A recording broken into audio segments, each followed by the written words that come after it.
بسم الله الرحمن الرحيم الحمد لله رب العالمين وبه نستعين وهو المعين والصلاة والسلام على سيد الأنبياء والمرسلين سيدنا ونبينا وشفيع ذنوبنا وطبيب قلوبنا وبالقاسم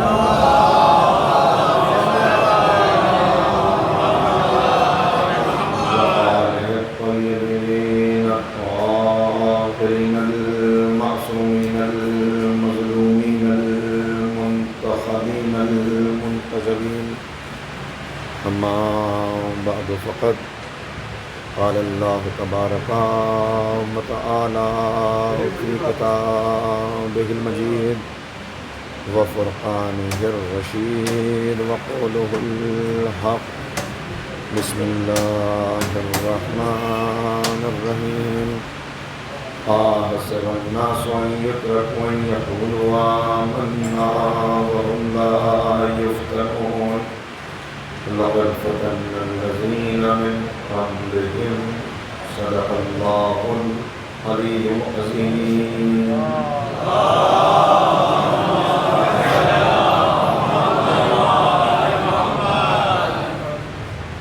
حضرات علماء کرام بزرگان محترم و نوجوانان عزیز سورہ عنکبوت کی آیات جن کے ضمن میں عشق اہل بیت کے تقاضے اور نصرت الدین عنوان گفتگو ہے اور یہ فکر و بحث کا نوامبر ہے۔ جو باتیں میں نے آپ کی خدمت میں عرض کی اس کا مغز اور ماحصل آج کی تقریر میں دوہرا لینا اس لیے ضروری ہے کہ کل تھوڑا سا موضوع کو روکنا تو نہیں کہوں گا کہ روکا گیا بلکہ تھوڑا سا سست افطاری کے ساتھ سست روی کے ساتھ بات آگے بڑھی، تو آج میں نے آپ کی خدمت میں اب تک یہ کیا کہ ایمان کے ساتھ ہر قدم پہ آزمائش ہے۔ کوئی دنیا کا دعوی عشق قبول نہیں کیا جا سکتا جب تک کہ امتحان سے نہ گزرا جائے، قربانی نہ دی جائے اور ثابت نہ کیا جائے کہ انسان واقعی عاشق ہے، چاہنے والا ہے۔ پھر میں نے عرض کیا کہ یہ عشق اللہ سے ہو تو ایمان کہلاتا ہے، اور یہی تقاضا کیا جا رہا ہے یا ایھا الذین آمنوا اشد حبا للہ، اللہ کو ٹوٹ کے چاہو، اللہ سے محبت کرو تو ایسے محبت کرو کہ پھر اس محبت کی جگہ کوئی دوسری محبت نہ لے سکے۔ یہ عشق جب اللہ کے رسول سے ہو جو اللہ کے عشق تک پہنچنے اور پا لینے کا ایک ذریعہ ہے تو اسی کو اتباع کہا جاتا ہے۔ اور یہ اتباع تو وہ مرحلہ ہے کہ جہاں اگر انسان واقعاً ٹھہر جائے اور ثابت قدم رہے اس مرحلے اتباع میں، تو اب معاملہ یہ ہوتا ہے کہ وہاں سے آواز آتی ہے قُلْ إِن كُنتُمْ تُحِبُّونَ اللَّهَ فَاتَّبِعُونِي يُحْبِبْكُمُ اللَّهُ۔ اے اللہ سے محبت کرنے والے اس پیغام کو سمجھ لے، اے حبیب انہیں بتا دیجئے کہ اگر تمہیں اللہ سے محبت کا دعویٰ ہے تو اس کے رسول کا اتباع کرو، اللہ خود تم سے محبت کرنے لگے گا۔ یعنی رسول کا اتباع وہ ہے کہ جو طالب کو مطلوب بنا دیتا ہے۔ اب تک یہ ادھر دیکھ رہا تھا، اب ادھر سے آواز آتی ہے بندے بتا تیری مرضی کیا ہے، اس لیے کہ تو نے میرے نبی کا اتباع کیا۔ پھر جب یہ مرحلہ آگے بڑھے تو اب وہ مرحلہ آتا ہے کہ جہاں پیغمبر کے عشق تک پہنچنے کے لیے پھر ایک قدم پیچھے کر کے تعارف کرایا جائے کہ کیسے ملے گا وہ ملے گا اس وقت کہ جب انسان واقعی عشق حسین پیدا کر لے. جو میں نے عرض کیا کہ یہی وہ فرش رضا ہے. یہ فرش ہمیں عرش پہ لے جانے کے لیے ہے, یہ فرش ہمیں بلند کرنے کے لیے ہے. اگر واقعی اس کو پہچان لے اور ایک ذرہ اس کے لیے, میں نے آپ کو خدمت میں عرض کیا تھا, پھر دوہرا دوں کہ میں نے کہاں سے یہ بات کہی. میں نے یہ بات کہی زیارت عاشورہ کے ان فقروں سے کہ جہاں ہم کہتے ہیں انی اتقرب الی اللہ والی الرسول والی امیر المؤمنین والی الحسن بموالاتہ. اے حسین, آپ کی محبت کے ذریعے سے مجھے تقرب ملے گا امام حسن کا, علی مرتضیٰ علیہ السلام کا, رسول اللہ کا, اور مجھے قرب ملے گا اللہ کا. یعنی جو آپ تک آ گیا وہ اللہ تک پہنچ گیا. یہ بالکل سیدھا راستہ ہے جس کے اندر کسی بھی قسم کی کجی نہیں ہے, کسی بھی قسم کا اس کے اندر شک و شبہ کی کوئی تاریخ نہیں ہے. اب بات کو پہنچانے کے لیے کہ اگر واقع یہ عشق پیدا ہو جائے تو انسان کہاں لے جاتا ہے. میں نے واقعات کو آپ کو بہت سے سنا دیے, لیکن آج ابتدا ہی میں ایک اور واقعہ سنا دینا چاہتا ہوں. پڑھتا ہوں صلی اللہ علیہ محمد.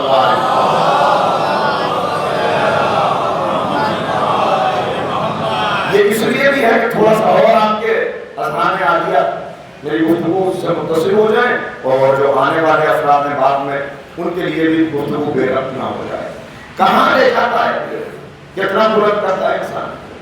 دیکھیے موصل یہاں کا گورنر ہے, یہ 600 ہجری کے قریب کا واقعہ ہے. یہاں کا ایک گورنر ہے, بدترین دشمن اہل ہے, بدترین دشمن اہل ہے, ناصری ہے, اولاد نہیں ہے اس کے اولاد نہیں. دیکھیے میں نے ایک بات عرض کی تھی جناب ابراہیم کا واقعہ بیان کرتے ہوئے کہ جو لوگ, جو خواتین یہ منت مانگتی تھی کہ ہم آگ اور بڑھائیں گے, لکڑیاں اور اس میں ڈالیں گے اگر ہماری یہ مراد پوری ہو جائے, تو ان کی مراد پہلے پوری ہوتی تھی. اس لیے یہ آزمائش تھی, یہ امتحان تھا. تو اس نے بھی منت مانی کہ اگر مجھے اللہ اولاد دے دے تو اس اولاد کے شکرانے کے طور پر میں اپنی اس اولاد بیٹا اگر مل جائے تو اسی بیٹے کے ذریعے ایک اہل بیت کے شیعہ کو قتل کرا کر شکرانہ ادا کروں گے. اب آپ سمجھ لیں کیسے بدترین دشمن اہل بیت ہے. دیکھیے تاریخ میں جب انسان بہکتا ہے, جب اس کا شعور ختم ہو جائے, جب بصیرت نہ ہو, جب عقل و خرد سے کام نہ لے, جب صرف لوگوں کی سنی ہوئی باتوں پر آنکھ بند کر کے بڑھتا چلا جائے اور اندھی تقلید میں زندگی گزارتا ہوا آگے بڑھے, تو اس کو پتہ ہی نہیں ہوتا کہ یہ کیا کر رہا ہے. اور یہی وہ لمحہ ہوتا ہے کہ جب معاشرہ انتہائی پستی کی طرف بڑھتا چلا جاتا ہے, بڑھتا انحطاط گراوٹ, انسان کو پتہ ہی نہیں کہ کب وہ جانور بن گیا, پتہ ہی نہیں کہ کب انسانی معاشرہ جنگل کے معاشرے میں تبدیل ہو گیا, خبر ہی نہیں ہوتی کس چیز کے اوپر کیا قربان کر رہا ہے. اس نے یہ منت مانگی, اسی سال اولاد ہوئی, لڑکا پیدا ہوا. اب جب یہ لڑکا جوان ہوا, بیٹا جوان ہوا, تو ماں بار بار اس کو یاد دلاتی تھی دیکھو میں نے یہ منت مانگی ہے, جب تم بالغ ہو جاؤ گے تو تمہیں یہ منت پوری کرنی ہے. اب جب وہ بالغ ہو گیا تو اس نے کہا کہ منت کے پورا کرنے کا وقت آ گیا ہے, اب جاؤ کسی ایک کو قتل کر کے آؤ تاکہ یہ منت پوری ہو جائے. اس نے کہا کہ ٹھیک ہے آپ نے منت مانی ہے تو مجھے پوری کرنی ہے. اب یہ گھر سے نکلا اور یہ سوچ رہا ہے کہ کہاں مجھے ایسا موقع مل جائے کہ کسی کو میں دبوچ لوں اور اس کے بعد قتل کر دوں, منت پوری ہو جائے. دل سے سخت دل نہیں ہے, نرم دل انسان ہے, پریشان بھی ہو رہا ہے کہ ایسی منت مان لی مجھے قتل کرنا پڑے گا کسی کو, یہ تو مجھ سے ہوگا ہی نہیں. مگر پھر بھی چونکہ ماں نے کہا, والدین نے کہا, اور وہی تعلیم ہے, وہی ماحول اس کے اندر پروان چڑھا ہے, تو پورا تو کرنا ہے. اب اس نے بہت غور کیا تو اس کو یہ خیال ہوا کہ جو زائرین کے قافلے کربلا کی طرف جاتے ہیں, اگر وہاں کہیں راستے میں گھاٹ لگا کر بیٹھ جاؤں تو قافلہ گزرے گا, پیچھے جو بھی ہوگا اس کو میں پکڑ لوں گا, دبوچ لوں گا اور اس کو قتل کر دوں گا, منت پوری ہو جائے گی. آیا اور آ کے ایک جگہ بیٹھ گیا. خاموشی کے ساتھ. دن گزر گیا، رات آئی. رات میں آسان تھا اس کو اپنا کام کرنا کہ لوگ سو رہے ہوں گے، قافلہ پڑ رہا ہوگا، اندھیرا بھی ہوگا، یا تو میں کام کر لوں گا. پہلی رات میں کوئی قافلہ نہیں آیا، دوسری رات میں بھی قافلہ.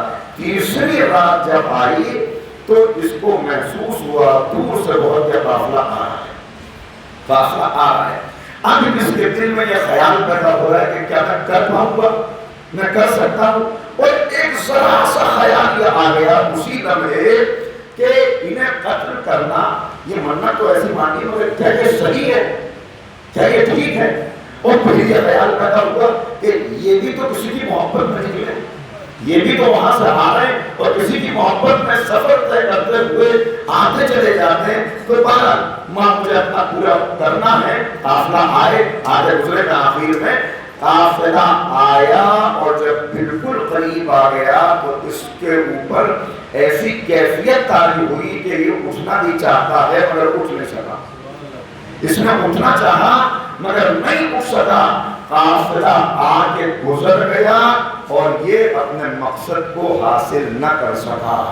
بس اب افسوس کر رہا ہے کہ لوگ یہ میں نے بھی چانس مس کر دیا، یہ یہاں پہ آسانی تھی. اور یہی سوچتے سوچتے سو گیا. اب جب سویا تو اس نے خواب دیکھا کہ میدان محشر ہے اور تمام مجرموں کو ملائکہ زنجیروں میں جکڑ کے جہنم کی طرف لیے جا رہے ہیں. حکم ہو گیا ان کے لیے کہ ان کو جو مجرم ہیں ان کو آپ کے حوالے کر دیا جائے.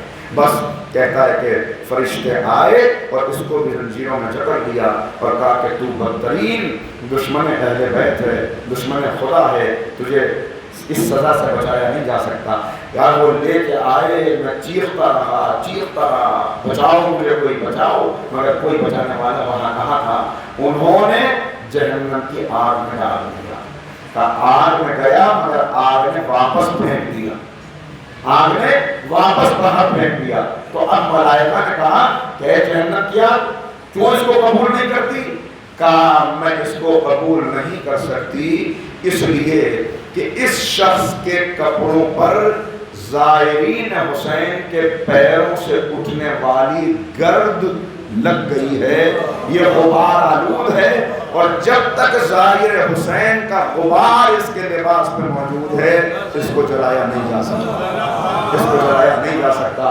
بس فرشتے اب کہتا ہے لے کے مجھے آئے اور آنے کے بعد نہلایا تاکہ وہ غبار ہٹ جائے بدن پر سے. اور یہ بہت اوتھینٹک ہمارے یہاں باقاعدہ نقل ہوتا ہوا آتا ہے. یہ شخص جس کا ابھی ذکر کروں گا اس نے بعد میں کچھ اشعار کہے جو صحیح ہے امام حسین کے اوپر آج بھی لکھے ہوئے ہیں. بعد میں اشعار ہے انہوں نے کیا کہا، دوبارہ لے کے آئے اور دوبارہ لا کے اس کو جہنم کی آگ میں ڈال دیا. جہنم کی آگ میں پھر اس کو واپس پھینک دیا. دیکھیں کیا خیال پیدا ہوا تھا اس کے دل میں کہ ہاں مجھے یہ کام تو کرنا ہے مگر یہ بھی تو کسی کی محبت میں نکلے ہیں. دوبارہ واپس پھینک دیا. کہا اب کیوں نہیں قبول کیا؟ کہا اس لیے کہ وہ گرد جو اڑی تھی، وہ غبار جو تھا، اس غبار کا ایک ذرہ محبت بن کے اس کے دل میں پہنچ چکا اور جب تک اس کے دل میں محبت کا یہ ذرہ موجود ہے اس کو جلایا نہیں جا سکتا. آنکھ کھلی، توبہ کی، گھر آیا، والدین سے کہا کیا منت مانی، کس فریب میں مبتلا ہو اب تک نہیں پہچانے. اور پھر اس کے بعد نجف اشرف آئے، آ کے علم حاصل کیا اور اس شخصیت کو دنیا جانتی ہے جمال الدین کے نام سے کہ جنہوں نے شیعت قبول کی، خدمت کی شیعت کی، شاعر بھی تھے، عالم بھی تھے. اور اس کے بعد انہوں نے کچھ اشعار کہے جو لکھ دیے گئے جن کا پیغام یہ تھا کہ اے حسین اگر تیرے زائرین کے پیروں کی گرد کسی کو نجات دلا سکتی ہے تو تو کو نجات نہیں دلا سکتی. صلوات پڑھیں محمد و آلہ.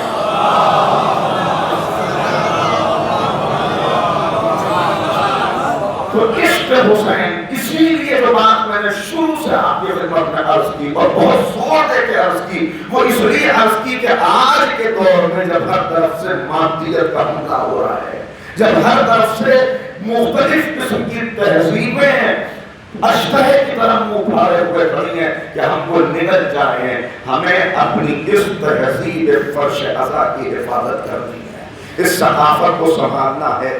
حالانکہ یہ بات آپ کے شہر میں کہنے کی ضرورت نہیں ہے, لیکن بہرحال آپ ہمیشہ شہر ہی میں تو نہیں رہتے, آپ نے تو ان روایتوں کو سنبھالا, اور خدا کرے اسی طرح یہ نسلوں میں منتقل ہوتی رہے, یہاں تک کہ وہ نسل اس وقت موجود ہو کہ جب امام تشریف لائیں تو ان کی آواز پر لبیک کہتے ہوئے امام تشریف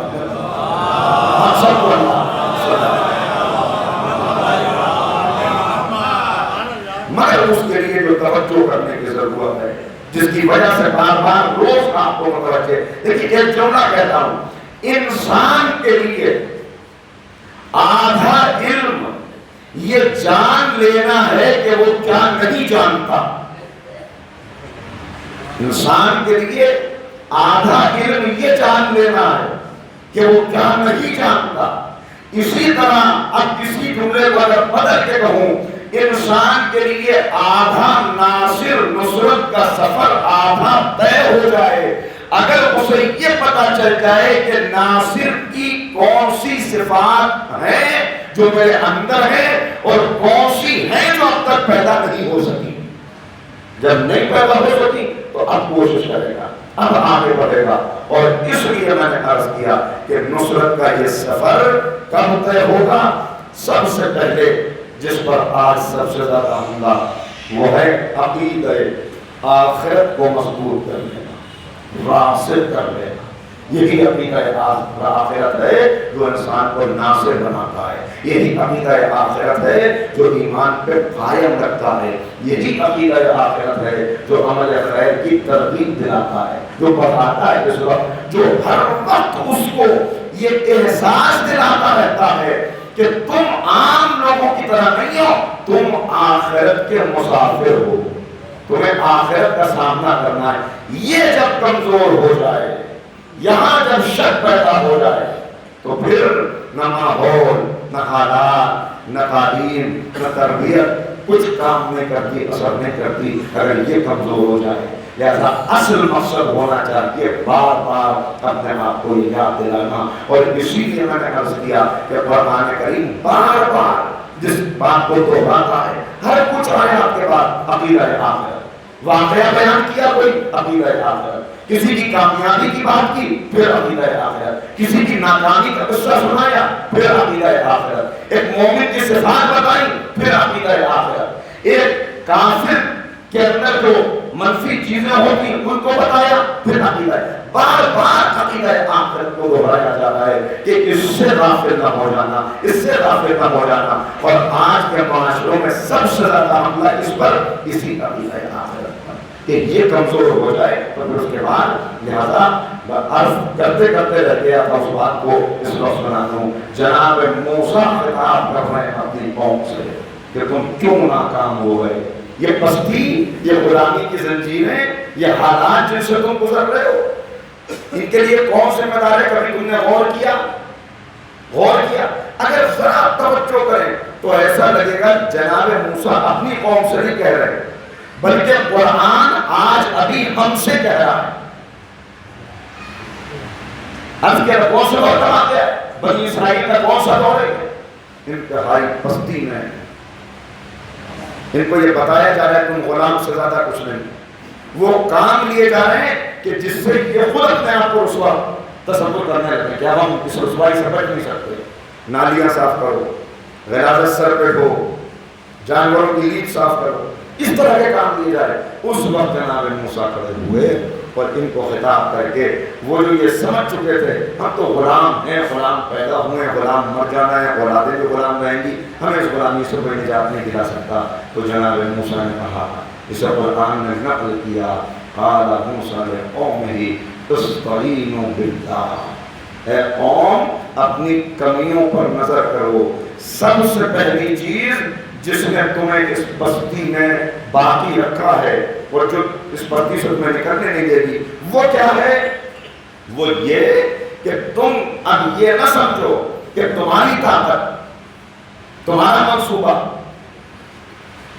تمہارا ایک جگہ جمع ہو جانا یہ تم کو نجات دلا دے گا. اس لیے کہ یہ نجات نہیں دلا سکتا اس وقت تک جب تک یہ نہ سمجھ لو استعینوا باللہ کہ تم اللہ کی نصرت کو بھلا بیٹھے ہو. بس اپنی کوشش کرو اور اس کے بعد اللہ کی نصرت پر بھروسہ رکھو. مگر کب جب پہلے اپنی پوری کوشش کر لو تب اللہ کی نصرت پر. ان تنصروا اللہ ینصرکم ویثبت اقدامکم. احد کا میدان ہے اور میدان احد میں کیا کچھ ہوا وہ آپ برابر واقعات میں سنتے ہیں. وہ نہیں عرض کرنا. میدان احد میں قدم اکھڑ چکے ہیں اور عالم یہ ہے عالم بہت بڑی آزمائش تھی. مولا نے جو اپنی آزمائشیں بتائیں اس میں ایک آزمائش کا میدان احد میں میری آزمائش تھی. یعنی وہ جنگ ہے کہ جس میں مولا کے جسم پر 60 زخم آئے. 60 زخم. کئی مرتبہ اپنے گھٹنے پر رکھ کے تلوار کو سیدھا کیا. اتنی شدت تھی جنگ کی کہ تلوار مڑ گئی تھی. پھر سیدھا کرتے پھر جنگ میں مصروف ہو جاتے. اور جناب حمزہ شہید ہوئے. مسلمانوں کا پاکیزہ خون بہا. پیغمبر کی شہادت کی جھوٹی خبر پھیلی. نبی کریم کے دندان اقدس شہید ہوئے. پیغمبر زخمی ہوئے. علی با کے نبی کا حملہ کیا گیا. پیغمبر ایک گڑھے کے اندر گرا دیے گئے اور ارادہ تھا قتل کرنے کا. وہ مرحلہ تھا. اس وقت اگر یہ جانشین نہ ہوتے جو موجود تھے اور جنہوں نے بڑھ کے حفاظت کی اور جنہوں نے پیغمبر کا دفاع کیا تو یقیناً اس دن اسلام کا خاتمہ ہو گیا ہوتا. تو جو کچھ ہوا وہ آپ کے پیش نظر ہے. پیش نظر ہے کہ وہاں 3 اصحاب شہید ہو گئے. باقی کس چیز نے ناکام کر دیا؟ ناصر کو ناکام کیا چیز کر دیتی؟ پیغمبر اکرم نے فرما دیا تھا کہ دیکھو تم اپنی جگہ نہ چھوڑنا. حالات چاہے جو بھی قدم پیچھے نہ ہٹانا. میں نے کیا عرض کیا کیا کامیاب کرے گا؟ اتباع رسول. اتباع کسے کہتے ہیں؟ یہ گفتگو میں نے کئی مرتبہ کی ہے. تفسیر کا موقع نہیں میں اتنا سناتا ہوں. اتباع انتہائی درجے کی محبت اور انتہائی درجے کی اطاعت جب یہ ایک جگہ جمع ہو جائے تو اتباع کہلاتا ہے. اتباع کہلاتا ہے. یعنی انسان کے لیے بس جملہ کہہ رہا ہوں ارباب فہم موجود ہے. انسان کے لیے ایسی محبت ہو کہ انسان کے لیے محرک عمل بن جائے. بیٹھنے نہ دے, بے چین کر دے, کھڑا کر دے, نکل پڑے انسان عالم اضطراب میں. ایسی محبت. تو اب پیغمبر نے حکم دے دیا تھا اگر اس موقع پر پیغمبر کا اتباع ویسے ہی کیا جاتا تو جنگ تو جیت چکے تھے مسلمان. یہ حالات کیوں پیش آتے ہیں؟ پھر کس چیز نے ناکام کیا؟ دل میں جب حب مال آ جائے, حب دنیا آ جائے, اتنا مال غنیمت موجود ہے کہیں ہم محروم نہ رہ جائیں, ہم کہیں محروم نہ رہ جائیں. یہ جب مرحلہ آ جائے تب انسان ناکام ہو جاتا ہے. لہذا وہی بات جو شروع میں سنائی کے بعد کیا کہہ رہے ہیں کہ 2 چیزیں تم کو ناکام کر دیں گی. اتباع الہوی و طول الامل. ہوائے نفس کی پیروی کرنا یہ تم کو ناکام کر دے گا. لہذا اب میں مختصر یہ جس مرحلے پہ آپ کو لانا چاہ رہا تھا کہ اب عالم کیا ہے؟ یا سخت زخمی ہے جو میدان میں پڑے ہوئے ہیں, یا شہید ہیں جن کے لاشیں پڑے ہوئے ہیں, یا وہ سپاہی ہیں جو زخمی ہونے کے باوجود اب بھی اپنی ایمان کی طاقت سے پڑے ہوئے ہیں. ورنہ 60 زخم کھانے کے بعد کسی کا کھڑا رہ جانا یہ آسان نہیں. ایسے 2-4 سپاہی ہیں جو کھڑے ہوئے ہیں. ادھر ابو سفیان جو لشکر لے کے پلٹ رہا تھا وہاں اس کو یہ اطلاع ملی کہ جب کا نقشہ کو بدل گیا, وہ پیچھے سے جو لوگ پہنچ گئے انہوں نے بدل دیا. اور اب اس کے دل میں یہ خیال پیدا ہوا کہ یہی وقت ہے, زخمی مسلمان ہے, زخمی پیغمبر ہے, بس یہاں واپس جانا چاہیے مجھے اور سب کو قتل کر دینا چاہیے, اس لیے بس اسلام یہی ختم ہو جائے گا. یہ خیال ذہن میں آتے ہی یہ وہاں سے پلٹا. ادھر یہ پلٹا, ادھر اس کی اطلاع جبریل نے پیغمبر اکرم کو دی. لشکر واپس آ رہا ہے, قتل کے ارادے سے آ رہا ہے, اسلام کے خاتمے کے لیے آ رہا ہے. اور اس وقت باوجود اس کے کہ پیغمبر خود شدید زخمی ہیں, نبی نے حکم دیا، پیغمبر نے حکم دیا، جو جس حالت میں ہے، اگر زندہ ہے، جو جس حالت میں اسی حالت میں کھڑا ہو جائے، کھڑا ہو جائے اسی حالت میں۔ حکم پیغمبر ملا، آسان نہیں تھا، جو زخموں سے چور ہو کے پڑے ہوئے ہیں، بس انہوں نے اپنی طاقت کو جمع کیا، حکم پیغمبر ہے، لہذا ہم نے کھڑا ہونا ہے، کھڑے ہوئے۔ یہاں تک میں نے فقہ دیکھا کہ ایک صحابی کا عالم یہ تھا کہ ان کے اندر بیٹھنے کی طاقت بھی نہ تھی، ان کے بھائی بھی موجود تھے جنگ میں، وہ بھی زخمی تھے، انہوں نے اپنے بھائی کو اشارے سے بلایا اور کہا مجھے کھڑا کرو، میرے نبی کا حکم ہے، لہذا جتنی بھی طاقت ہے مجھے تھوڑا سہارا دو تاکہ میں کھڑا ہو سکوں۔ انہوں نے اپنے بھائی کو سہارا دے کے اٹھایا، مگر پھر بھی وہ کھڑے نہ ہو سکے، تو کہا اے بھائی کسی طرح مجھے پیغمبر کی خدمت میں لے چلو۔ تو ایک بھائی نے جو خود بھی زخمی ہے، دوسرے بھائی کو کسی طرح اپنی کمر پہ لادا اور اسی طرح پیغمبر کی خدمت میں آ گئے۔ اب یہ زخمی، یہ ہے آزمائش، یہ ہے عاشق، یہ ہے عاشق۔ اب جب یہ جمع ہوئے جو بھی تھے بکھرے ہوئے زخمی آئیں گے، ادھر کو یہ جمع ہوئے، پیغمبر نے حکم دیا جو جتنی بھی رفتار سے چل سکتا ہے چلنا ہے یہاں سے، وہ ہماری طرف بڑھ گئے، ہم ان کی طرف بڑھیں گے آگے۔ بس جمع ہو گئے جتنی طاقت تھی اور چلنا شروع کیا۔ کیا چل سکتے تھے؟ کتنی طاقت تھی؟ زخمی تو سب تھے، چند قدم بھی نہیں بڑھ پائے تھے، نہیں بڑھ پائے تھے کہ اس کی اطلاع وہاں ابو سفیان کو ہوئی، تم ان کو قتل کرنے کے لیے جا رہے ہو، وہ خود تمہارے تعاقب میں نکل چکے، وہ خود یہاں پہ آ رہے۔ اور اس کے بعد اب آئی غیب کی مدد کس صورت میں کہ ایسا روب دشمن کے اوپر طاری ہوا، ایسا روب طاری ہوا اس بات کا کہ وہ جو زخمی تھے وہ کے کھڑے ہو گئے، وہ آنے لگے ہمارے تعاقب میں، کہ اس نے کہا چلو واپس چلو، پلٹو پلٹو۔ اور پھر جب کہنے والوں نے کہا کیوں واپس پلٹے ہیں، کہا کچھ پتا نہیں کہ جیسے بدر میں فرشتے آ گئے تھے مدد کرنے کے لیے، ایسے کوئی اور غیبی طاقت ہو جسے ہم نہ دیکھ رہے ہو، ہم جائیں اور لقمہ اجل بن جائیں، لہذا یہ پلٹ گئے۔ یہ تھی روم سے طاقت، روم سے طاقت، روم سے مدد، یہ بہت اہم مدد ہے۔ امام کے حالات جب آپ پڑھیں گے تو آپ کو اس میں ملے گا اللہ کیسے مدد کرے گا، اللہ مدد کرے گا روم کے ذریعے سے۔ جہاں امام چلیں گے ایک مہینہ ان سے آگے، ایک مہینے کے فاصلے سے ان سے آگے روم چلے گا امام کا، اور یہ روم ایسا ہوگا کہ دنیا جھکتی چلی جائے گی، جھکتی چلی جائے گی۔ مگر جس نقطے کی طرف اشارہ کرنا ہے، بس میں عرض کیا کرنا چاہ رہا ہوں، عرض یہ کر رہا ہوں، یہ مدد آئی، مگر کب آئی؟ کب آئی؟ تم سے جتنی طاقت ہے اس سے زیادہ کا تقاضا نہیں ہے۔ جو گرا پڑا تھا اس نے کوہنی کے بعد خود کو اٹھایا، بلند کیا، جو اٹھ سکتا تھا وہ کھڑا ہوا، جس کے اندر کھڑے ہونے کی طاقت نہ تھی اس نے کسی سے کہا مجھے کھڑا کرو۔ یعنی جب تم اپنی آخری طاقت بھی لگا دو گے تب مدد آئے گی۔ یہ نہیں ہو سکتا کہ تم لیتے رہو اور مدد آ جائے۔ اگر تم اٹھو، تم کھڑے ہو، اپنا حصہ ڈال دو، اس کے بعد کہو اے مالک قدم بڑھانا میرا کام تھا، مدد کرنا تیرا کام، منزل تک پہنچانا تیرا۔ صلوات پڑھتے محمد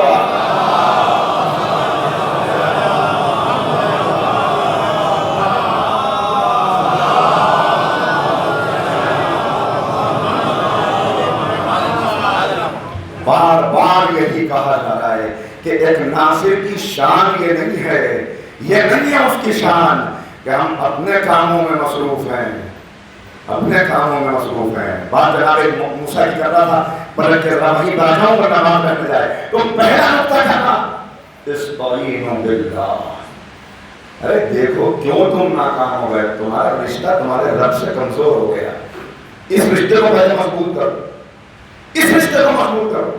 اور پھر بات آگے پر 4 نقطے لیکچر میں جناب موسیٰ نے دیا، خطبہ جو جناب موسیٰ نے دیا، قرآن کریم نے 4 نقطے اس کے بیان کیے ہیں کہ پہلی بات یہ کہی استعینوا باللہ، اس کے بعد کہا واصبروا،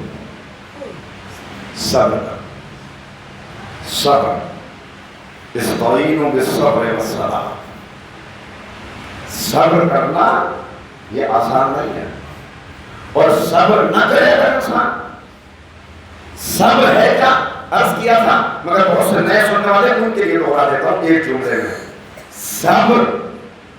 صبر دو کئی مرحلوں میں ہوتا ہے، اس کو پھیلائے گا تو بہت پھیل جائے گا.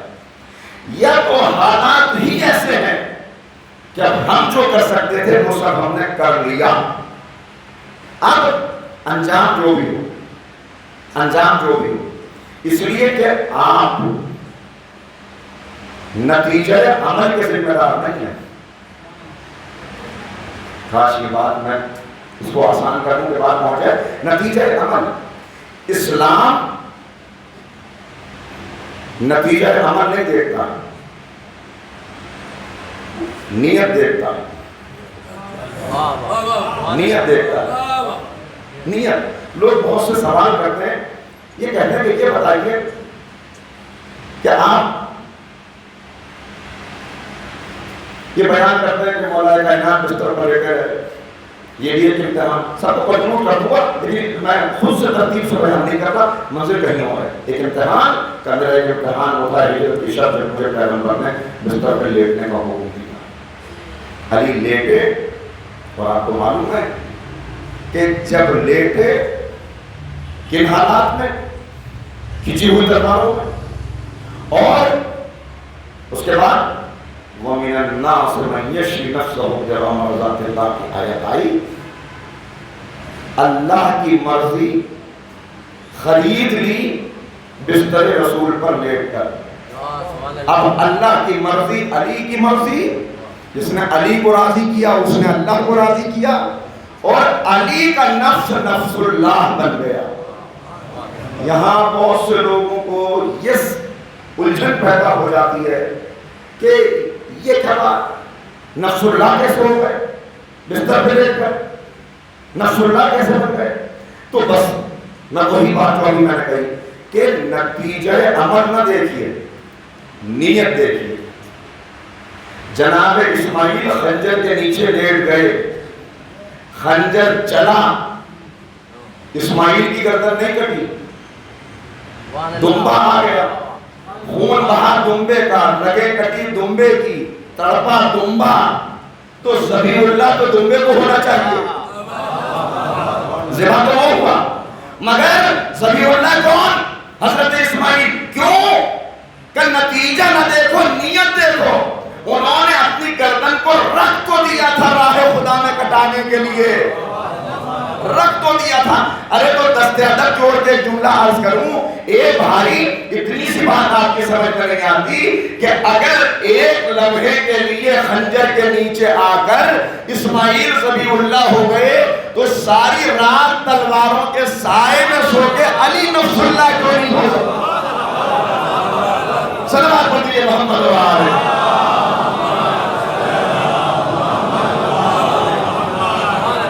تو نتیجہ عمل نہیں، نیت، تمہاری نیت. کیسا کریم پروردگار ہے، کیسا کریم پروردگار ہے. وہ کہتا ہے قدم اٹھانا بھی نہیں، صرف نیت کر دی. تو یہیں سے ہم نے میدان عمل میں تمہاری حاضری کو درج کر لیا، میدان عمل میں تمہاری حاضری کو درج کر لیا. نافرمانی کی نیت کرو، فرشتے کو حکم لکھنا نہیں جب تک قدم آگے نہ بڑھا. قدم آگے بڑھا دیا اب بھی نہیں لکھنا، ہو سکتا ہے پلٹ آئے. توبہ کر لے، ہم معاف کر دیں گے، ہم معاف کر دیں گے. اور نیت کی، ذرا سی نیت کی، فرش مجلس میں بیٹھے ہوئے ہیں، سید الشہداء کا دسترخوان علم ہے، اسی دنیا میں جنت ہے آپ جہاں بیٹھے ہیں. تو پھر جب نیتوں کا سوال ملنا ہے تو کیوں نہ یہاں سے آج نیت کر کے اٹھیں.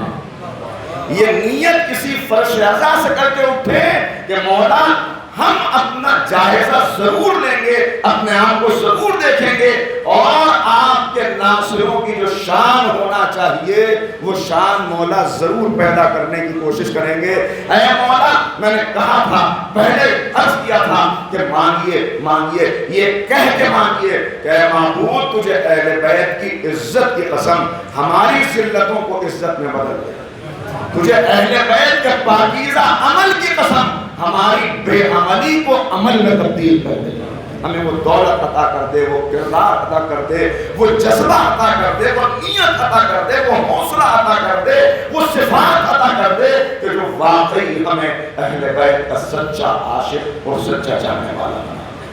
نیت کر کے اٹھیں، وہ نیتوں پہ اجر ملتا ہے، اور یہاں کی ہوئی نیت اس فرش عطا پر دیکھیے انسان دھوکہ کب کھا جاتا ہے۔ اب میں کہتا ہوں بات سے بات نکلتی ہے لیکن اسے کہے بغیر آگے نہیں بڑھ سکتا۔ دھوکہ کب کھاتا کب بدبخت ہے وہ انسان، بدبخت۔ اب کون سی صفات، کون سی خرابیاں نہیں ہونی چاہیے ایک عاشق میں، کون سی صفات ہیں جن کو دور کرنا، اب وہ بات آ رہی ہے۔ بدبخت ہے وہ انسان جس کے اندر 4 خرابیاں پائی جاتی ہیں، اپنے آپ کو تباہ برباد کر دینے والا۔ کون سی 4 خرابیاں ہیں جو اس کو تباہ کر دیتی ہیں؟ میں اپنے الفاظ میں روایت کو نقل کرنا ہوں تاکہ بات آسانی سے پہنچ جائے، اور وقت بھی اتنا نہیں کہ کون سی 4 خرابیاں؟ پہلی خرابی، جو گناہ کر کے بھول جائے اور یہ سمجھے کہ اللہ بھی بھول گیا۔ گناہ کر کے بھول جائے، بہت بڑا مرحلہ ہے یہ۔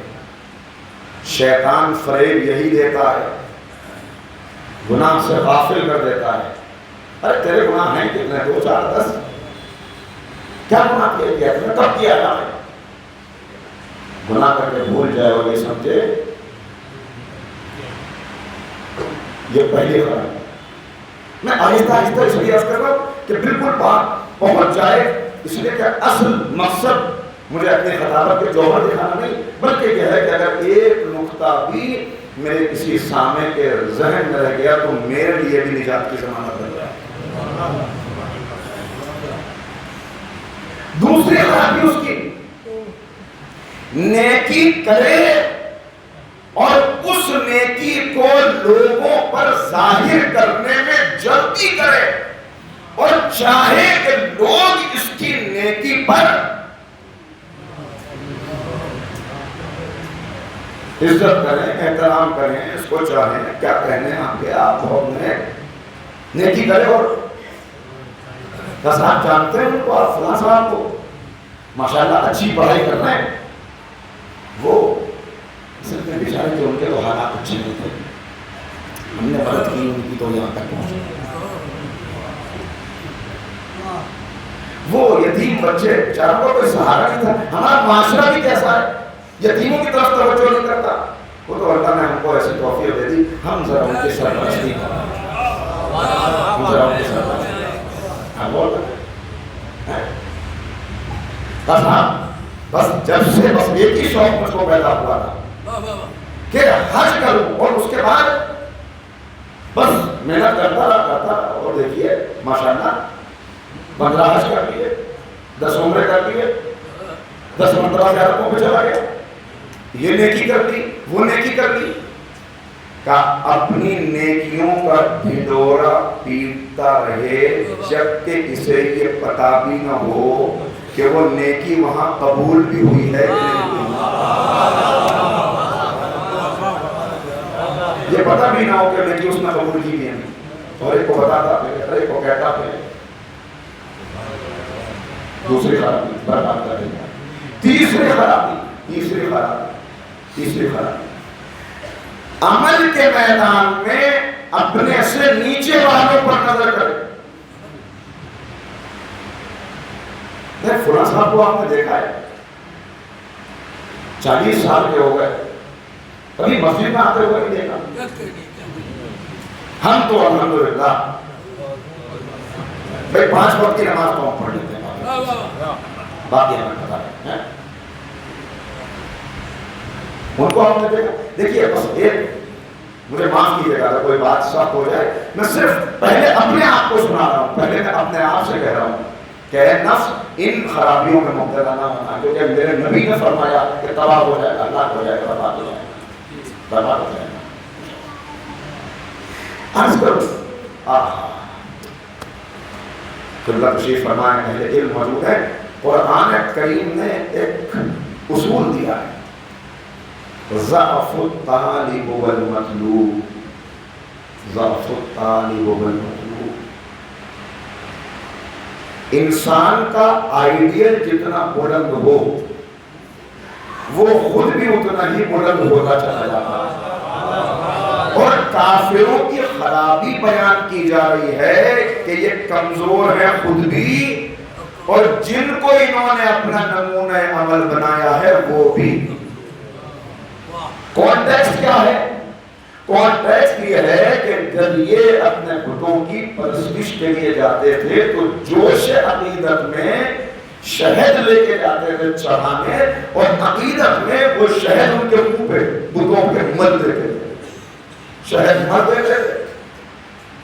قرآن کہہ رہا ہے کہ دیکھو ذرا ان کو، مکھی آئی منہ پر بیٹھی، جو شہد ان کے لیے دیا گیا اس کو لے کر اڑ گئی، اڑ گئی۔ قرآن کہہ رہا ہے کہ اتنے کمزور جو مکھی سے اپنا شہد نہ بچا سکیں، جو مکھی سے اپنا شہد نہ بچا سکیں، تم نے جب آئیڈیل ہی ان کو بنایا ہے تو تم طاقتور کیسے ہو جاؤ گے؟ تم طاقتور۔ لہذا جب انسان میدان عمل میں اپنے سے نیچے والوں کو دیکھے گا، دیکھیے نیچے دیکھتا، نیچے جانے کا راستہ یہی ہے کہ اپنے سے نیچے کو دیکھنے لگے، اور جب اپنے سے اوپر والوں کو دیکھتا ہے تو پھر خود بخود سیڑھیاں بن جاتی ہیں جو اسے بلند کر دیتی ہے۔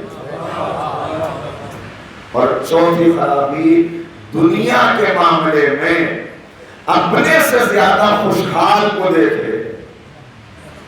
ہم اتنی محنت کر رہے ہیں مگر حاصل کیا ہو رہا ہے؟ ان کو دیکھیے، 2 مکان ہیں، 2 گاڑیاں ہیں، 2 یہ وہ۔ اب یہ ہے خرابیاں جو وفا کرتی، انہی کو اڑتی کے بعد واضح ہو جائے گی۔ یعنی چھوٹے سے چھوٹے گناہ کو بھی بھولنا نہیں، یہ گناہ یاد رہے گا تو توبہ کرو گے، توبہ کرو گے تو وہ کہتا ہے ایسے تمہارے ورق کو صاف کر دیں گے کہ جیسے تم نے گناہ کیا ہی نہیں تھا۔ کہ توبہ کرنے والا ایسا ہی ہے جیسے اس نے کبھی گناہ کیا تھا، مگر کب کرے گا؟ جب گناہ کو یاد رکھے، تو گناہ کو یاد رکھے۔ دوسری چیز وہیں پہ آ رہی ہے، وہیں پہ کہ نیکی کرے اور لوگوں سے امید نہ رکھے، لوگوں سے توقع نہ کرے۔ لیکن یاد رکھیے جب لوگوں سے توقع کی جاتی ہے، ٹھیک ہے، اب وہاں پہ جب نہیں، اب اس کو یہاں پہ آگے نہیں پڑھاؤں گا بات کو، ورنہ بات ہے ایک مرتبہ سلوات پڑھنا ہمارا بات۔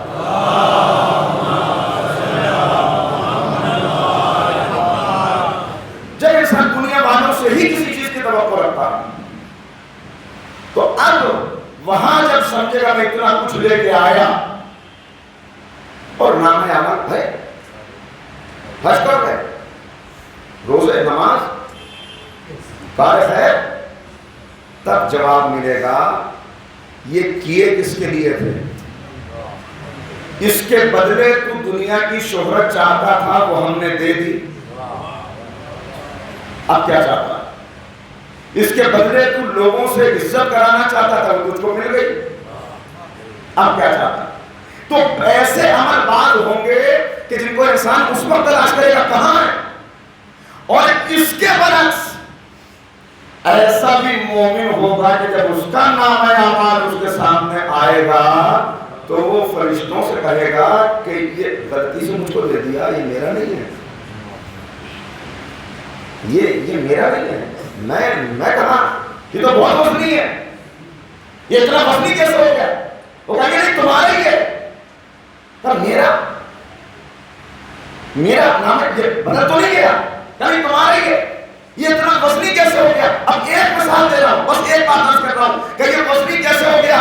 کہ یہ وزنی ہو گیا اس خوشی سے جو تو نے اچھی گفتگو کر کے اپنے مومن بھائی کے دل میں پیدا کی تھی۔ وہ خوشی جو تو نے مومن بھائی کے دل میں پیدا کی، تو اس کو بڑا معمولی سمجھ رہا تھا، مگر یہ اسی کا وزن ہے جس سے یہ نام ہے عمل۔ چھوٹے چھوٹے عمل جن کو انسان پھلوں کے ٹھیلے پہ کھڑا ہوا ہے، اپنے لیے 2 کلو سیب خرید رہا ہے، دیکھا ایک بچہ حسرت کی نگاہوں سے دیکھ رہا ہے کہ اس میں سے 2 اس کو دے دو۔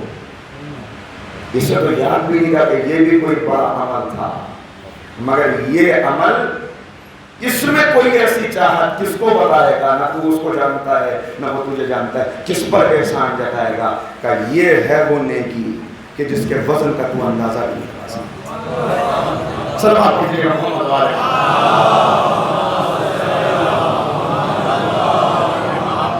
میں نے عرض کیا تھا کہ اللہ کی رحمت تو بہانے ڈھونڈتی ہے، بخشش کے بہانے، بہانے بخشش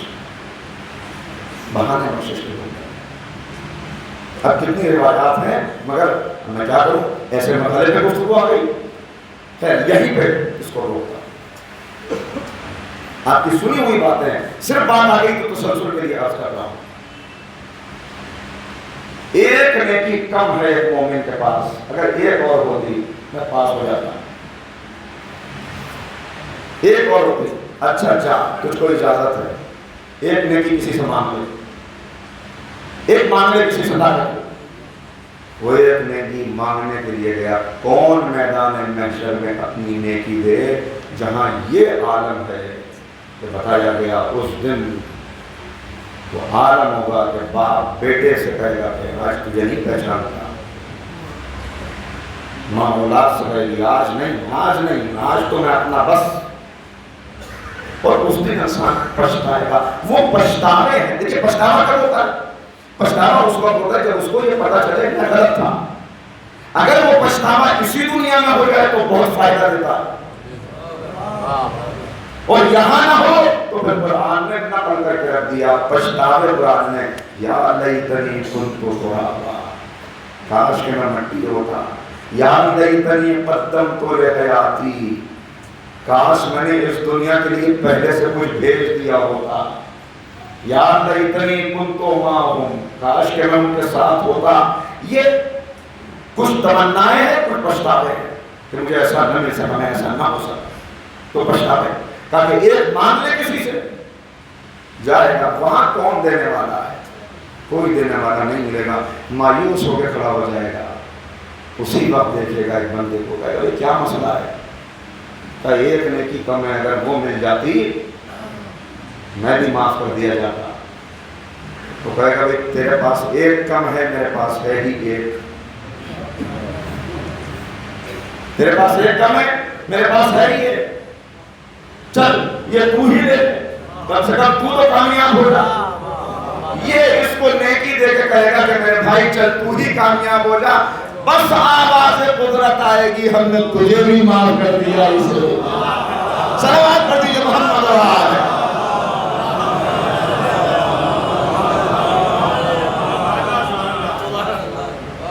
کچھ لے کے جائے انسان تو بتا رہے ہیں جناب کہ کہا وہ 4 منٹ پورے کر دوں پھر بات نہیں آ سکے گی۔ تو کیا کہا جناب موسیٰ نے؟ قال موسیٰ لقومہ استعینوا باللہ، استعینوا باللہ واصبروا، اور صبر کرو، اور ایک بات یاد رکھو، ان الارض للہ، یہ جو تم سمجھ رہے ہو کہ ان کی حکومت ہے، ان کی طاقت ہے، تو یہ زمین اللہ کی ہے، اس کا مالک اللہ ہے۔ یہ کون ہوتے ہیں مالک بننے والے؟ تم اس سے اپنا رشتہ جوڑ لو اور یہ یقین رکھو کہ مالک وہ ہے۔ اگر تمہارا رشتہ جڑ گیا تو یہ جس کو بہت طاقتور تم سمجھ رہے ہو، تم جسے سمجھ رہے ہو کہ یہ نمرود ہے، یہ فرعون ہے، اس نمرود کو ایک مچھر کے ذریعے کیفر کردار تک پہنچا دیا جائے، اس ابرہہ کے لشکر کو کنکریوں کے ذریعے ختم۔ تم رشتہ تو مضبوط کرو، جناب موسیٰ کہہ رہے ہیں تم اپنا رشتہ تو مضبوط کرو، شکوہ کرنے سے کچھ نہیں ہوگا خالی۔ اے خاصان رسول وقت دعا ہے، امت بطریہ کے عجب وقت پڑا ہے۔ جو دین بڑی شان سے نکلا تھا وطن سے، پردیس میں وہ آج غریب الغربا ہے۔ ہاں ہے، مگر اپنا حصہ کیا ڈالا؟ تم نے کیا حصہ ڈالا؟ اپنا کام کرو اور اس کے بعد زمین اللہ کی۔ اور چوتھی بات جو وہی والعاقبۃ للمتقین، والعاقبۃ للمتقین۔ یہ 4 نقطے جناب موسیٰ نے بیان کیے۔ اس کے بعد کچھ لوگ بدلے، کچھ آئے، اور پھر آپ دیکھیں کہ کس طرح کارواں آگے بڑھا۔ اور پھر جو میں نے دوسری تیسری تقریر میں عرض کیا کہ کیسی نعمتیں تھیں جو ان پر نازل ہوئیں، نعمتیں نازل ہو رہی ہیں مگر ناشکری بڑھتی چلی جا رہی ہے، ناشکری بڑھتی چلی جا رہی ہے۔ وہ کیا کہہ رہا ہے؟ لَإِن شَكَرْتُمْ لَأَزِيدَنَّكُمْ، تم شکر تو کرو، ہم نعمتوں میں اضافہ کرتے چلے جائیں۔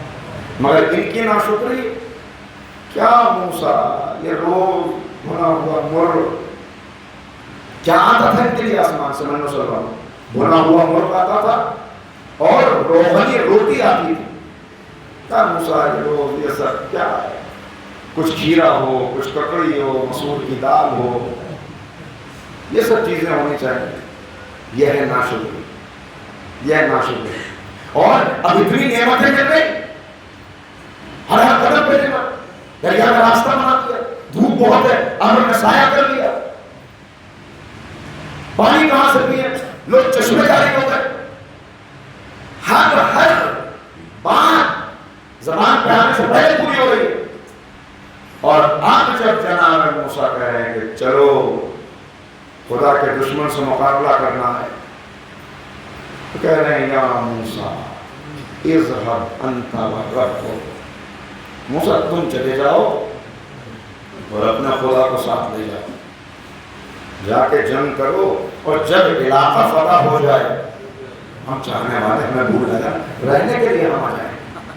میری تقریر ختم ہو گئی ایک بہت ہی تلخ بات کے ساتھ، جس کے لیے پہلے ہی معذرت کر رہا ہوں۔ میں اپنے آپ سے یہ پوچھ رہا ہوں، میں کسی کو نہیں کہہ رہا، میں اپنے آپ سے یہ پوچھ رہا ہوں، اے حسن تمہاری، کیا تمہارا بھی یہی جواب نہیں ہے؟ مولا میں بالکل خیریت سے ہوں، کاروبار اچھا چل رہا ہے، بچوں کی صحت ٹھیک ہے، ماشاءاللہ گھر میں سب ٹھیک ٹھاک ہے، امید ہے آپ بھی خیریت سے ہوں گے، آپ وہاں خیریت سے رہیے، مجھے یہاں رہنے دیجیے۔ آپ آئیں گے تو میرے لیے مسائل پیدا ہوں گے، آپ آئیں گے تو آزمائشیں ہوں گی، آپ آئے گا، اب سب چیزیں ٹھیک ٹھاک چل رہی ہیں، ایسا آپ میں نہیں کہہ رہا، بخدا میں نہیں کہہ رہا۔ امام کی جو توقیع برآمد ہوئی، شیخ مفید کو جو لکھا اس میں یہی لکھا، چاہنے والے ہمیں بھول گئے ہیں، وہ ہمیں کب یاد کرتے ہیں؟ وہ ہمیں یاد کرتے ہیں جب ان پہ کوئی مصیبت آتی ہے۔ بیٹا بیمار ہو گیا تو اب مولا یاد آئے، تجارت میں خسارہ ہو گیا تو اب مولا یاد آئے، کاروبار کی الجھنیں آ گئی اب مولا یاد آئے، بیماری پھیل گئی، وائرس، اب مولا یاد آئے۔ بس بہت طرف جملہ ہے، مگر پہلی معذرت، مجھے معاف کر دیجئے گا، غائب امام نہیں ہیں، غائب ہم ہیں۔ غائب امام نہیں ہیں، غائب ہم ہیں۔ جس دن ہم واپس آ جائیں گے امام بھی تشریف لے آئے۔ ہم ابھی ناصر نہیں بن سکے، ہم ابھی وہ عشق پیدا نہیں کر سکے۔ وہ عشق اگر پیدا ہو گیا ہوتا جو واقعی ناصر کا عشق ہے، وہ عشق کہاں پہنچا دیتا، کس منزل تک لے آتا؟ اللہ اکبر! کیسا عشق، کیسا عشق! وہ عشق کہ جس کا ذکر خود امام کرتے ہوئے نظر آیا۔ خدا رحمت کرے ہمارے چچا عباس پر کہ جنہوں نے حق ادا کر دیا، دین کی نصرت میں بھائی کا ساتھ دیتے ہوئے انہوں نے اپنے دونوں ماضی بتایا۔ مجھے حکم ملا کہ حضرت عباس کے مسائل پڑھوں، اور واقعاً عشق جب کسی پیکر میں ڈھلتا ہے تو حضرت عباس کی شخصیت سامنے آتی ہے۔ وفا اگر مجسم ہو جائے، مکتب عشق کیا ہے؟ مکتب عشق کیا ہے؟ امام کی نصرت و اطاعت، یہ حضرت عباس بتائے، حضرت عباس بتائے۔ چوتھے امام گواہی دے رہے ہیں، چوتھے امام بتا رہے ہیں کیا تھے؟ اللہ اکبر۔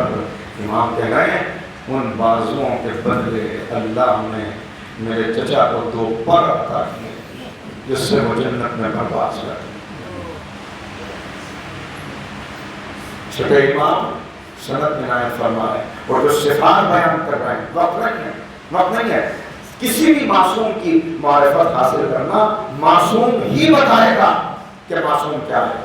اور اگر کوئی معصوم کے لیے اپنا سب کچھ قربان کر دے اور معصوم اس کا اعتراف کرتا نظر آئے، حضرت عباس نے اپنا سب کچھ قربان کیا، اور ایک نہیں کئی معصومی ہیں۔ امام نے جعفر صادق علیہ السلام کا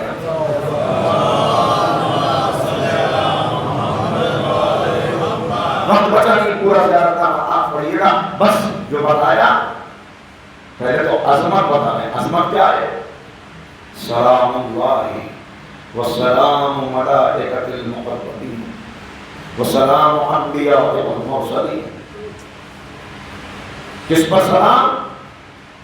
اللہ کا سلام حضرت عباس پر، انبیاء کا سلام، ملائکہ کا سلام، صالحین کا سلام، شہداء کا سلام۔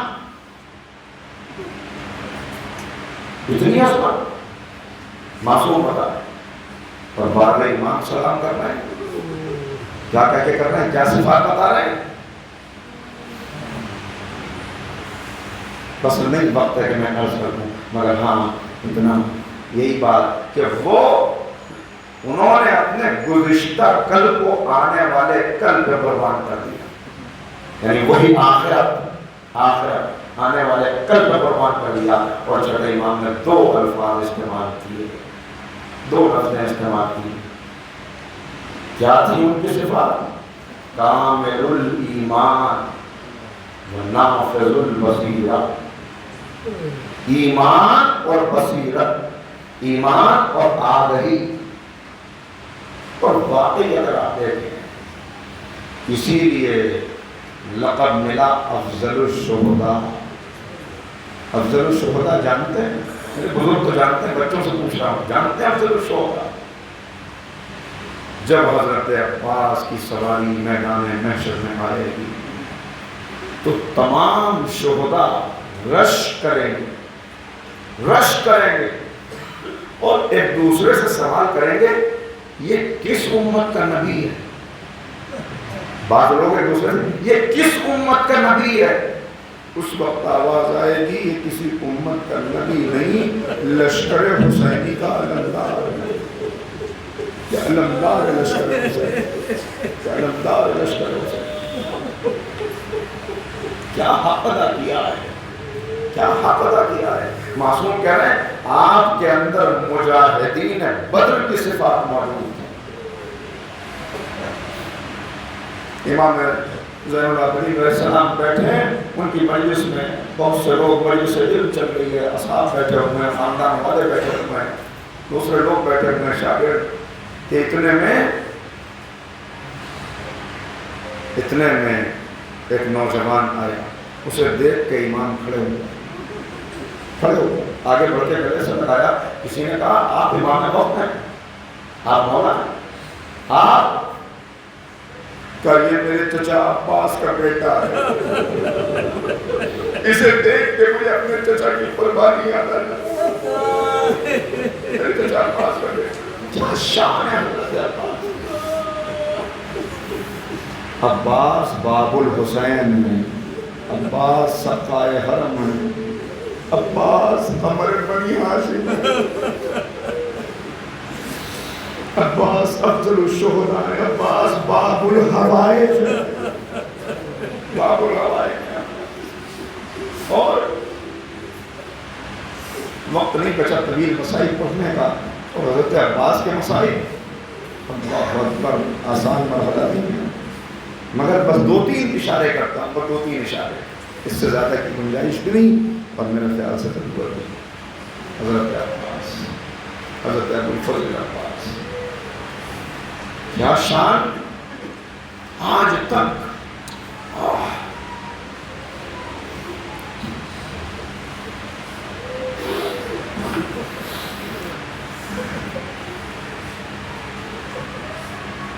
تاریخ اسلام میں بہت سے علمدار گزرے، لیکن اگر لفظ علمدار زبان پہ آئے تو کسی کو تصور نہیں آتا۔ کیا علمداری کا حق ادا کیا ہے؟ یزید کا دربار ہے اور یزید ملعون اپنے تخت پہ بیٹھا ہوا ہے، اس پر جب لٹا ہوا اسباب آیا اور سامنے سے آتے ہوئے علم کو دیکھا تو یزید نے غور سے اس علم کو دیکھا، اور اس کے بعد ایک مرتبہ پوچھتا ہے یہ علم کس کے ہاتھ میں تھا، یہ علم کس کے ہاتھ میں تھا؟ تو بتایا کہ یہ علم حسین کے بھائی علی کے بیٹے حسین کے غازی عباس کے ہاتھ میں تھا۔ تو اس ملعون نے کہا، سنیے کہ دشمن بھی اعتراف کرتا ہے، کہاں انہیں حق تھا کہ اس علم کو اٹھائیں۔ تو کسی نے پوچھا کیا دیکھ لیا آخر؟ کہا غور سے علم کو دیکھو، یہ علم اوپر سے نیچے تک تیروں سے چھلنی ہے، تیروں سے چھلنی ہے، مگر جہاں علمدار کا قبضہ تھا وہاں ایک بھی تیر نہیں۔ وہ کیسا علمدار تھا جو برستے ہوئے تیروں میں بڑھتا چلا جا رہا، بڑھتا چلا جا رہا۔ اس انداز سے علم شان رکھی، لاج رکھی علمداری کی عباس نے۔ اسی لیے جب آئے رخصت ہونے کے لیے تو امام نے کہا عباس بھیا جنگ کی اجازت تو نہیں، بچی کے لیے پانی کی سبیل کرو، پانی کی سبیل کرو۔ سمجھ گئے عباس سمجھ گئے۔ آپ کس کس چیز کو روئیں گے؟ بس عباس کی اسی تمنا کو رو لیجئے کہ شب عاشور تلوار کو سیکل کر رہے ہیں اور کہہ رہے ہیں بس مجھے جنگ کی اجازت مل جائے، پھر میں ان ظالموں کو بتاؤں گا میرا آقا مجبور نہیں ہے۔ مگر جب بھی عباس آئے، عباس تو لشکر کے علمدار گولیوں میں پلے ہوئے دم توڑ رہے ہیں، جنہیں عباس نے جنگ کرنا سکھایا، ان کی خون میں ڈوبی ہوئی لاشیں آ رہی ہیں، مگر عباس کو اجازت نہیں مل رہی۔ یہ ہے صبر، حضرت عباس کا صبر، کیا ایثار ہے۔ کہا اچھا بھیا جاؤ، اور اب جانے لگے، بس وقت نہیں بچا، جانے لگے تو ایک مرتبہ امام نے کہا بھیا ذرا رکو، ایک مرتبہ علم کے پھریرے پہ انگلی سے کچھ کاٹا اور کچھ لکھا، کچھ کاٹا کچھ لکھا۔ عباس چلے گئے، زینب نے یہ منظر دیکھا، ذرا میرے بھائی کو تو بلا دے۔ قریب آئے، کہا اے بھیا کیا کاٹا اور کیا لکھا؟ کہا بہن لکھا ہوا تھا نصر من اللہ وفتح قریب، میں نے کاٹ کے لکھ دیا انا للہ و انا الیہ راجعون۔ بس زینب نے اتنا سنا، رمان، رقیہ، کلثوم، سکینہ، میں نے تمہارے پردے کی ضمانت لی تھی، مگر میں وہ ضمانت اٹھاتی ہوں، میرا شیر مرنے چلا گیا، میرا شیر مرنے کے لیے چلا گیا۔ اللہ اکبر۔ ہاں ہر مرحلہ کہتا ہے کہ رکوں، مگر نہیں، چھوڑ دیا سب کو۔ بس سنیے گا، سنیے، حرم امام حسین میں مجلس ہو رہی ہے، اس مجلس کو علی ابن محمد خراسانی پڑھ رہے ہیں، بیان کر رہے ہیں۔ مجلس پڑھی، جناب عباس کے مسائل پڑھے، بڑی رقت ہوئی، غش تک آ گیا بعض لوگوں کو۔ جب مسائل پڑھ چکے تو اسی حرم میں نماز پڑھانے والے آیت اللہ ابراہیم حسینی تھے، وہ روتے ہوئے آئے اور انہوں نے کہا آئندہ یہ روایت نہ پڑھنا جو تم نے پڑھی، یہ روایت نہ پڑھنا جو آئندہ پڑھی، لوگ ہم سے سند مانگتے ہیں۔ انہوں نے کہا اچھا روایت نہیں پڑھوں گا۔ جانتے ہیں کیا پڑھا تھا انہوں نے؟ بس میں نے ختم کر دی گفتگو، کیا پڑھا تھا؟ اتنا پڑھا جس جملے پہ لوگ تڑپ گئے، وہ جملہ سنا دوں، اے رونے والوں، اے لوگوں ذرا سوچو تو صحیح، اگر تمہاری آنکھ میں ریت کا ایک ذرہ گر جائے تو ہاتھ آنکھ تک آ جاتا ہے۔ ذرا سلام کر لو ابو الفضل عباس کو، آنکھ میں تیر لگا ہوا تھا اور بازو